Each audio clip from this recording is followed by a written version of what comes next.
All right, guys, we've got another 10 minutes to go, and I want to sort of bring it back to hockey here, okay? Because the story that just came out, I believe it was last night, and I know it was part of our topics here today, about a prospective NHL team in Las Vegas should generate at least $450 million in expansion fees for the league. Two NHLers have told TSN, both saying it anonymously because these guys are not allowed to put their names to any kind of comments lest they be slapped with a mega fine by the commissioner of the National Hockey League.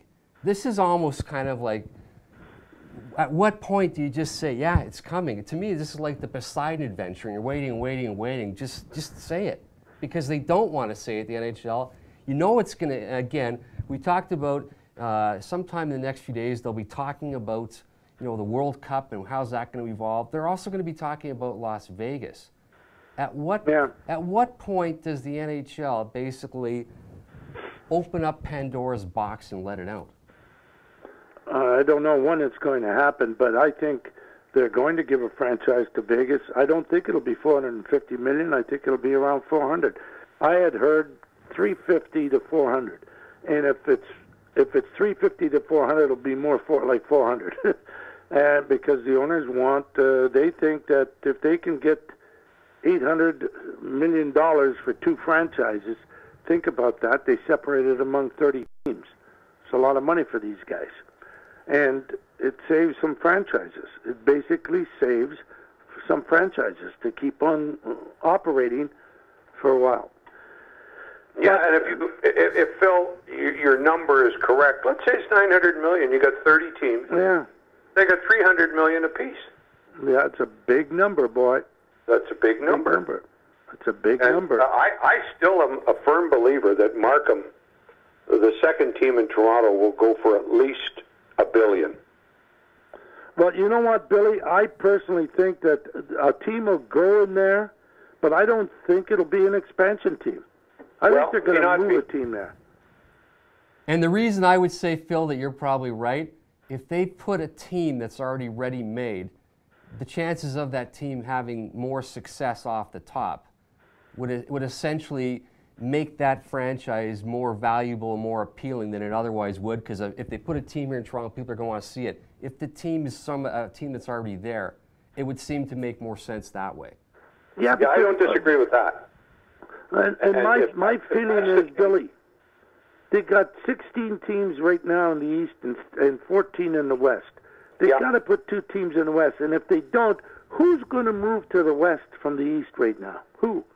Well, I would say Columbus is going to be shoved back, and that's too bad. But they can't do it to Detroit. Detroit paid a price for being the most easterly team in the Western Conference for a long time. So if Columbus were one of them, Phil, I don't know who the other would be. I don't know either. That's my point. Yeah, I mean, geographically, there's not.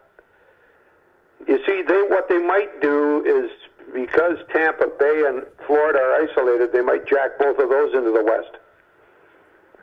That's all we would need. Except we're talking about right now, you're assuming... That's perhaps unfair, but I'm grasping for what you would do. Yeah, but you're assuming that Florida would be the one that would stick around. Like, I don't know why they would still keep it there. It just isn't working. So what's the point?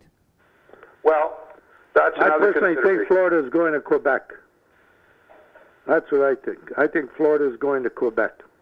Yeah, and I would think that Phoenix is either going... Phoenix could end up going to Toronto.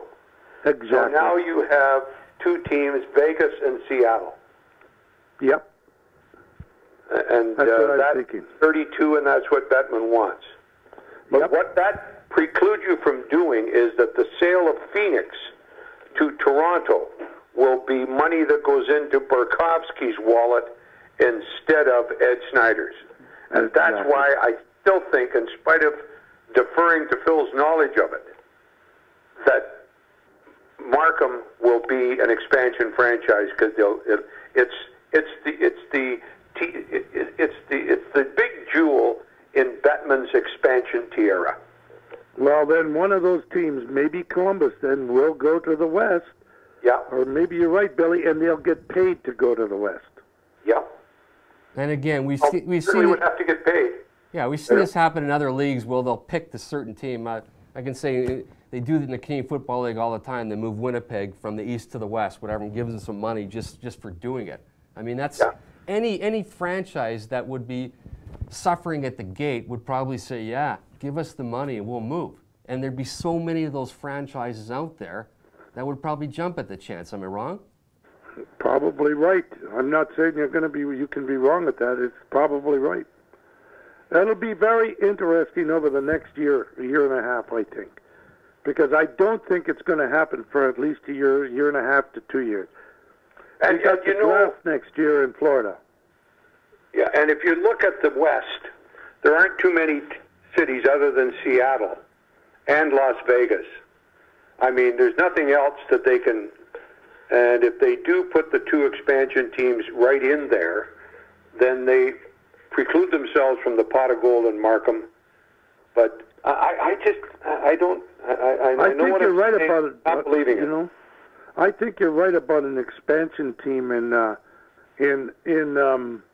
Markham, because it would be a better money maker in expansion, because they're not going to win right away. So if you put, let's say you moved a team, let's say you take the Florida Panthers and you do move them, and you move them to the West, and maybe you move them, for the lack of argument, to Las Vegas. That team sold. Those guys bought it in Las Vegas for $350 million. Viola paid $120 million for it. He's got his money, and bingo, they're in Vegas. And you put an expansion team over there in Markham.